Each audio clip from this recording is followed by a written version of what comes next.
Hello guys, magandang umaga sa inyo lahat. Magluluto po tayo ng dinuguan. Request po ng ating mga kasamahan dito sa trabaho. Try po natin magluto ng dinuguan. Yan. Yan, pork belly. Isaw ng baboy. Ito yung dugo. Ito yung mga sakap niya. Panggisa natin. Luya, sibuyas, bawang, tanglad, sa sili. Galing yung karating ko lang. Okay guys, nagisa na tayo. Sama-sama na natin yung bawang, sibuyas, sa luya. Yan guys, yung baboy. Gisa na natin. Yes guys. Yan po eh, gigisa na natin yung isaw ng baboy.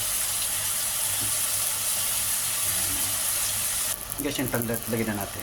Yan guys, lagyan na natin yung sili. Yan guys, konti na lang. Yan guys, nilagyan na natin yung dugo.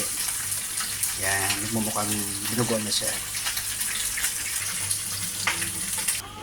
Guys, yung dinuguan natin. Konti na lang. Palaputin natin ng konti. Yan guys, okay na. Kain na tayo guys. Luto na siya. Perfect. Kaya hindi masyadong dry. So, may sabaw ng konti. Yan, okay na yun.